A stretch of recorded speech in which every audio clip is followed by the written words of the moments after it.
ये हालात देखिए, इन्हें महसूस कीजिए। ये सामने जिस खाने के लिए लाइनों में खड़े होकर सबसे पहले भोजन लेना चाहते हैं, क्या इतनी मात्रा से इनका पेट भर सकेगा? शायद नहीं। अब अगर इसी हालत में इन पर बम बरसाए जाएं, तो फिर सोचिए कि आखिर इन पर क्या बीत रही होगी। गाजा में रमजान में रोजा रखने वाले मुस्लिमों पर फिर से बमों की बारिश शुरू हो गई है। इस्राएल ने एक बार फिर से हमला बोलकर सैकड़ों फिलिस्तीनियों की लाशें बिछा दी हैं, जिसके बाद से वहां पर मातम का माहौल है। इस्राएल ने एयर स्ट्राइक करके युद्ध का बिगुल एक बार फिर फूंक दिया, यानी सीज फायर तोड़ दिया। इस्राएल ने मंगलवार सुबह गाजा पट्टी क्षेत्र में हमास के ठिकानों को निशाना बनाते हुए सिलसिलेवार कई हवाई हमले किए। गाजा की स्वास्थ्य मंत्रालय ने कहा, हमले में कम से कम 400 लोगों की मौत हो गई। इस हमले में बुजुर्ग से लेकर बच्चे तक अपनी जान गंवा बैठे।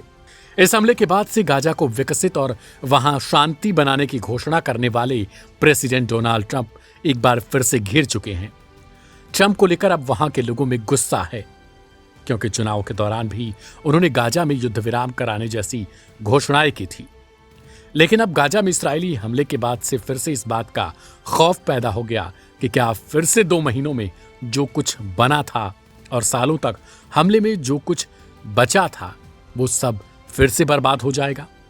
कहा जा रहा है जनवरी में युद्ध विराम के प्रभावी होने के बाद से यह गाजा में अब तक का सबसे भीषणतम हमला है।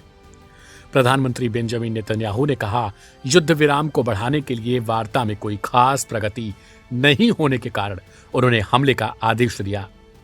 वहीं हमास का कहना है कि बेंजामिन नेतन्याहू हमला करके बाकी बचे बंधकों का बलिदान दे देना चाहते हैं। इधर डोनाल्ड ट्रंप के पुराने बयानों, जिनमें खास तौर पर वो युद्ध विराम और शांति की दुहाई देते थे, उन पर सवाल खड़े होने लगे। प्रेसिडेंट ट्रंप अपने दावों में लगातार शांति विकास की बात किया करते थे।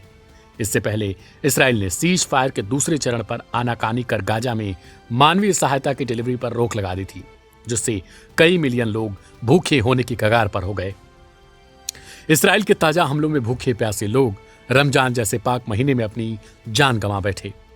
हमले पर अमेरिकी राष्ट्रपति के आधिकारिक कार्यालय एवं आवास व्हाइट हाउस ने कहा कि हमला करने से पहले उससे सलाह ली गई और उसने इस्राएल के फैसले का समर्थन किया।